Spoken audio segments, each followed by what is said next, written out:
a kid, you get asked this one particular question a lot. It really gets kind of annoying. What do you want to be when you grow up? Now, adults are hoping for answers like, I want to be an astronaut, or I want to be a neurosurgeon. You adults and your imaginations. Kids, they're most likely to answer with pro skateboarder, surfer, or Minecraft player. I asked my little brother and he said, seriously, dude, I'm 10. I have no idea. Probably a pro skier. Let's go get some ice cream.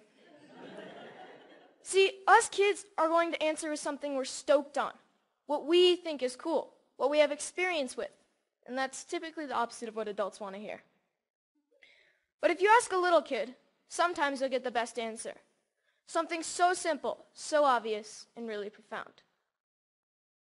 When I grow up, I want to be happy. For me, when I grow up, I want to continue to be happy, like I am now. I'm stoked to be here at TEDx. I mean, I've been watching TED videos for as long as I can remember, but I never thought I'd make it on stage here so soon. I mean, I just became a teenager, and like most teenage boys, I spend most of my time wondering, how did my room get so messy all on its own? Did I take a shower today? And the most perplexing of all, how do I get girls to like me? Neuroscientists say that the teenage brain's pretty weird. Our prefrontal cortex is underdeveloped, but we actually have more neurons than adults, which is why we can be so creative and impulsive and moody and get bummed out. But what bums me out is to know that a lot of kids today are just wishing to be happy, to be healthy, to be safe, not bullied, and be loved for who they are. So it seems to me when adults say, what do you want to be when you grow up? They just assume that you'll automatically be happy and healthy. But maybe that's not the case. Go to school, go to college, get a job, get married, boom. Then you'll be happy, right? We don't seem to make learning how to be happy and healthy a priority in our schools. It's separate from schools. And for some kids, it doesn't exist at all. But what if we didn't make it separate? What if we based education on the study and practice of being happy and healthy? Because that's what it is, a practice, and a simple practice at that. Education is important, but why is being happy and healthy not considered education? I just don't get it. So I've been studying the science of being happy and healthy. It really comes down to practicing these 8 things: exercise, diet, nutrition, time in nature, contribution, service to others, relationships, recreation, relaxation and stress management, and religious or spiritual involvement. Yes, got that one. So these 8 things come from Dr. Roger Walsh. He calls them therapeutic lifestyle changes, or TLCs for short. He's a scientist that studies how to be happy and healthy. In researching this talk, I got a chance to ask him a few questions like, do you think that our schools today are making these 8 TLCs a priority? His response was no surprise. It was essentially no. But he did say that many people do try to get this kind of education outside of the traditional arena, through reading and practices such as meditation or yoga. But what I thought was his best response was that much of education is oriented, for better or worse, towards making a living rather than making a life. In 2006, Sir Ken Robinson gave the most popular TED Talk of all time, Schools Kill Creativity. His message is that creativity is as important as literacy, and we should treat it with the same status. A lot of parents watch those videos. Some of those parents, like mine, counted it as one of the reasons they felt confident to pull their kids from traditional school, to try something different. I realize I'm part of this small but growing revolution of kids who are going about their education differently. And you know what? It freaks a lot of people out. Even though I was only 9 when my parents pulled me out of the school system, I can still remember my mom being in tears when some of her friends told her she was crazy and it was a stupid idea. Looking back, I'm thankful she didn't cave to peer pressure, and I think she is too. So out of the 200 million people that have watched Sir Ken Robinson's talk, why aren't there more kids like me out there? Shane McConkey is my hero. I loved him because he was the world's best skier. But then one day I realized what I really loved about Shane. He was a hacker. Not a computer hacker. He hacked skiing.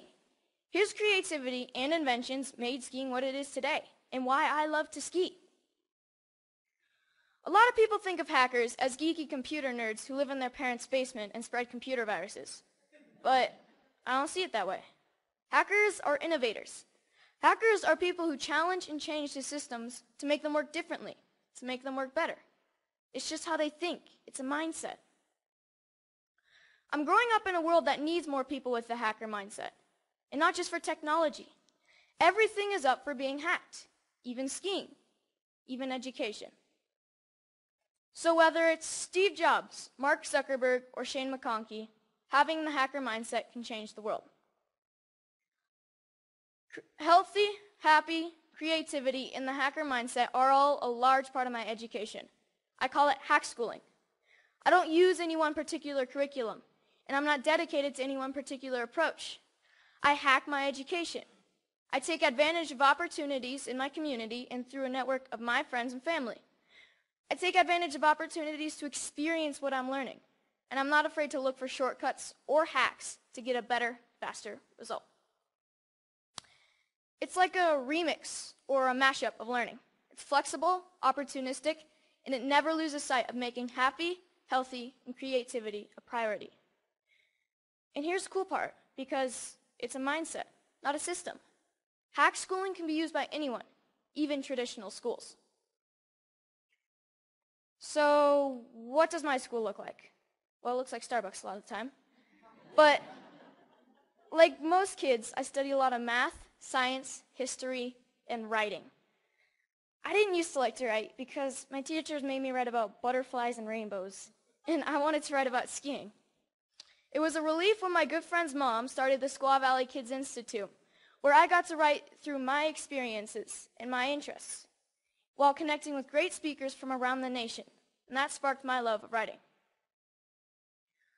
I realized that once you're motivated to learn something, you can get a lot done in a short amount of time, and on your own. Starbucks is pretty great for that. Hacking physics was fun.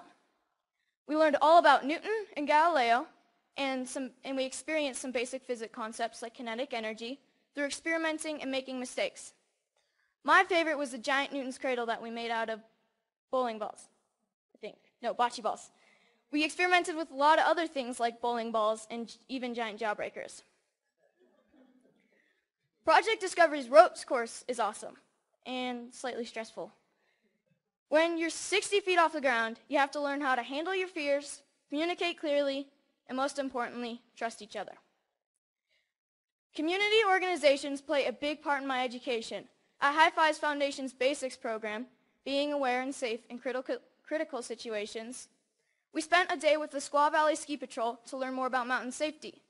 Then the next day, we switched to science of snow, weather, and avalanches.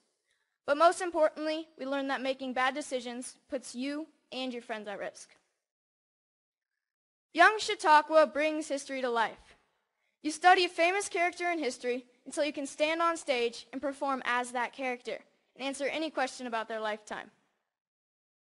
In this photo, you see Al Capone and Bob Marley getting grilled with questions at the historical Piper's Opera House in Virginia City, the same stage where Harry Houdini got his start.